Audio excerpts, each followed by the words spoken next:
अस्सलाम वालेकुम दोस्तों, आप देख रहे हैं मासूम 24। तो आइए बात करते हैं आज के मुख्य समाचार में देश भर की तमाम बड़ी खबरों पर एक नजर डालते हैं। इससे पहले आप हमें कमेंट में जरूर बताएं कि आप ये वीडियो कहां से देख रहे हैं। महाराष्ट्र सरकार ने समान नागरिक संहिता यानी UCC लागू करने की दिशा में प्रक्रिया शुरू कर दी है। सरकार पहले एक विशेषज्ञ समिति बनाएगी जो राज्य के लिए UCC का मसौदा तैयार करेगी। समिति के गठन का ऐलान अगले सप्ताह किया जा सकता है।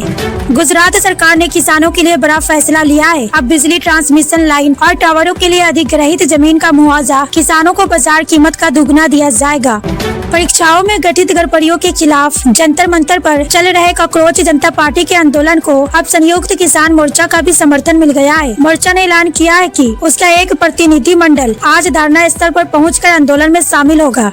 कॉकरोच जनता पार्टी ने प्रधानमंत्री नरेंद्र मोदी को खुला पत्र लिखकर जंतर मंतर पर चल रहे आंदोलन पर प्रतिक्रिया देने की अपील की है। पार्टी ने पेपर लीक मामलों की निष्पक्ष जांच, छात्रों की मांगों पर बातचीत और शिक्षा मंत्री की जवाबदेही तय करने की मांग उठाई है। दिल्ली हाई कोर्ट ने सोशल मीडिया प्लेटफॉर्म X पर कॉकरोच जनता पार्टी का अकाउंट फिर से बहाल करने का आदेश दिया है। कोर्ट ने केंद्र सरकार के अकाउंट ब्लॉक करने से आदेश को रद्द कर दिया। सरकार का कहना है कि नीट परीक्षा से पहले किसी तरह की अराजकता रोकने के लिए ये कदम उठाया गया था।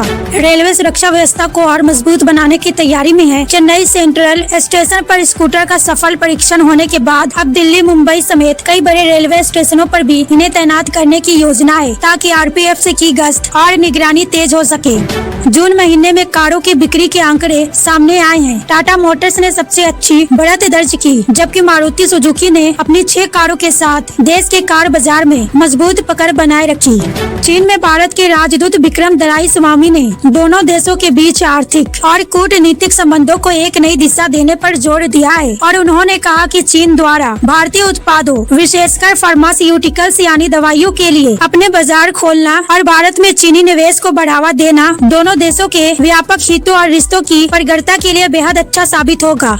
बंगाल सरकार ने शिक्षा भर्ती प्रक्रिया को पारदर्शी और राजनीति से मुक्त बनाने की दिशा में बड़ा कदम उठाया है और राज्य के पूर्व मुख्य सचिव दुष्यंत नारियाला को स्कूल सर्विस कमीशन का अध्यक्ष नियुक्त किया गया है। सरकार का कहना है कि अब शिक्षक भर्ती परीक्षा UPSC की तर्ज पर कराई जाएगी और पूरी प्रक्रिया में किसी भी राजनीतिक हस्तक्षेप की गुंजाइश नहीं होगी।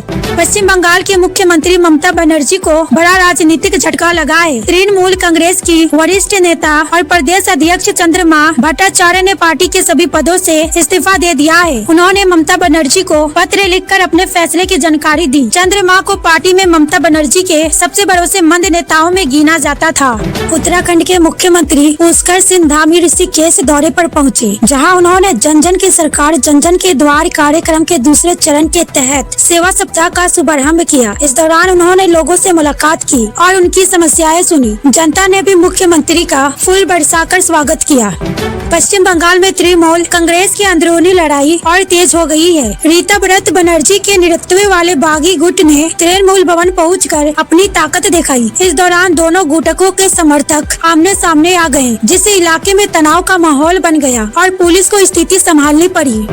ऑनलाइन प्राइवेसी के खिलाफ केंद्र सरकार ने बड़ा कदम उठाया है। सूचना एवं प्रसारण मंत्रालय ने टेलीग्राम को नोटिस जारी कर पायरेटेड फिल्में, टीवी चैनल और OTT कंटेंट हटाने के निर्देश दिए हैं। सरकार ने साफ किया है कि डिजिटल प्लेटफॉर्म पर कॉपीराइट उल्लंघन को किसी भी कीमत पर बर्दाश्त नहीं किया जाएगा। बिहार में मुख्यमंत्री नीतीश कुमार को भारत रत्न देने की मांग तेज हो गई है। JDU कार्यकर्ताओं ने कई जगह पोस्टर लगाकर उन्हें देश के सर्वोच्च नागरिक सम्मान से सम्मानित करने की मांग की। वहीं दूसरी ओर RJD ने लालू परिवार से बंगला खाली कराने की कार्रवाई को राजनीतिक बदले की भावना से प्रेरित बताया है।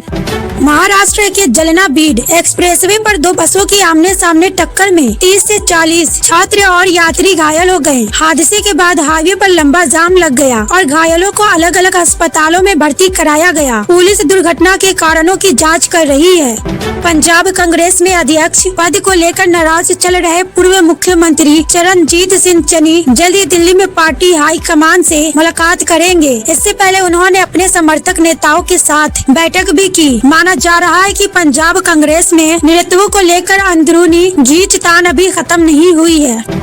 आगरा में एक सनसनीखेज हत्याकांड का खुलासा हुआ है। पुलिस के मुताबिक रूबी नाम की महिला ने अपने पति सुरेंद्र शर्मा को कथित तौर पर जहर देकर मार डाला और पति को घर के बाथरूम में दफनाकर ऊपर टाइल्स लगवा दी। करीब 45 दिन की जांच के बाद पुलिस ने बाथरूम से कंकाल बरामद किए हैं और हत्या के कारणों की जांच जारी है।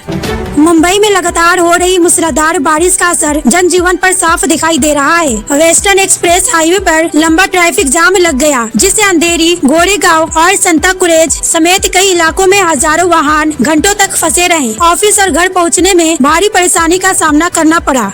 केंद्र सरकार ने आतंकवाद के खिलाफ बड़ी कार्रवाई करते हुए 23 लोगों को UAPA के तहत आतंकवादी घोषित किया है। गृह मंत्रालय की ओर से जारी गजट अधिसूचना में इन सभी के नाम UAPA की चौथी अनुसूची में शामिल किए गए हैं। इनमें अधिकांश आतंकवादी जैश ए मोहम्मद और लश्कर तैयबा से जुड़े बताए गए हैं। नितिन नवीन 2 दिवसीय दौरे पर लखनऊ पहुंचे, जहां मुख्यमंत्री योगी आदित्यनाथ ने एयरपोर्ट पर उनका स्वागत किया। वहीं मिशन 2027 की तैयारियों को लेकर नितिन नवीन ने मुख्यमंत्री, दोनों डिप्टी CM और जिला अध्यक्षों के साथ अहम रणनीतिक बैठक की। प्रधानमंत्री नरेंद्र मोदी राजस्थान और गुजरात के दौरे पर हैं। राजस्थान के जोधपुर में उन्होंने नए एयरपोर्ट टर्मिनल का उद्घाटन किया और संशोधित उड़ान योजना की शुरुआत की। इस दौरान केंद्रीय नागरिक उड्डयन मंत्री राम मोहन नायडू, मुख्यमंत्री भजन लाल शर्मा और कई वरिष्ठ अधिकारी भी मौजूद रहे। उत्तर प्रदेश के अमरोहा में एक मासूम बच्चे के साथ दरिंदगी का सनसनीखेज मामला सामने आया है। आरोपी ने बच्चे का अपहरण कर उसके साथ बर्बरता की और गंभीर रूप से घायल कर दिया। पुलिस ने मुठभेड़ के बाद आरोपी को गिरफ्तार कर लिया है और मामले की जांच जारी है। गुजरात में लगातार हो रही भारी बारिश ने जनजीवन को पूरी तरह प्रभावित किया है। डांग जिले में खपरी नदी के किनारे फंसे 41 मजदूरों का सफल रेस्क्यू किया गया, जिनमें पुरुष, महिलाएं और बच्चे शामिल थे। प्रशासन ने लोगों से नदी और नालों के आसपास जाने से बचने की अपील की है। मुंबई और उसके आसपास के इलाकों में लगातार हो रही बारिश से कई सड़कें और निचले इलाके जलमग्न हो गए हैं। मानसिक कार्यकर्ताओं ने जलभराव के विरोध में अनोखा प्रदर्शन किया। वहीं मुंबई पुलिस ट्रैफिक व्यवस्था संभालने और लोगों की सुरक्षा सुनिश्चित करने के लिए लगातार मैदान में डटी हुई है। राजस्थान के बलोतरा में प्रधानमंत्री नरेंद्र मोदी ने देश की बहुप्रतीक्षित रिफाइनरी परियोजना का उद्घाटन किया। इस मौके पर उन्होंने कहा कि आज पूरी दुनिया भारत की कूटनीति और विकास मॉडल की ताकत को पहचान रही है। PM ने कहा कि सरकार ने संसाधनों का संतुलित उपयोग किया है, जबकि कुछ ताकतें विकास कार्यों को लेकर अफवाह फैलाने का काम कर रही है। गुजरात ATS ने जैश ए मोहम्मद से जुड़े संदिग्धों से पूछताछ में बड़ा खुलासा किया है। जांच एजेंसियों के मुताबिक आरोपी पिछले 5 महीनों से देश में आतंकी साजिश रच रहे थे और टेरर फंडिंग के जरिए नेटवर्क मजबूत कर रहे थे। दिल्ली पुलिस ने दरगाह इलाके में बड़ी कार्रवाई करते हुए भारत में अवैध रूप से रह रहे 22 विदेशी नागरिकों को हिरासत में लिया है। इनके खिलाफ निर्वासन की प्रक्रिया शुरू कर दी गई है। वहीं पुलिस ने संगठित मोबाइल स्नैचिंग गैंग का भी भंडाफोड़ करते हुए 2 आरोपियों को गिरफ्तार किया और लाखों रुपए का चोरी का सामान बरामद किया।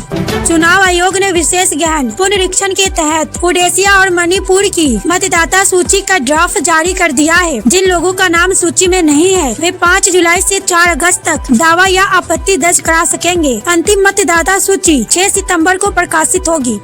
भारत और ब्रिटेन के बीच मुक्त व्यापार समझौता 15 जुलाई से लागू होगा। केंद्र सरकार ने इससे जुड़े नियम भी जारी कर दिए हैं। नए नियमों के अनुसार केवल भारत या ब्रिटेन में बने उत्पादों को ही इस समझौते का लाभ मिलेगा। पाकिस्तान के प्रधानमंत्री शहबाज शरीफ ने एक बार फिर तुर्की के लिए अपना पूरा समर्थन जताया। उन्होंने कहा कि तुर्की और पाकिस्तान की तरक्की एक दूसरे से जुड़ी हुई है। शहबाज शरीफ ने कहा, तुर्की की सफलता ही पाकिस्तान की सफलता है और पाकिस्तान की तरक्की ही तुर्की की तरक्की है।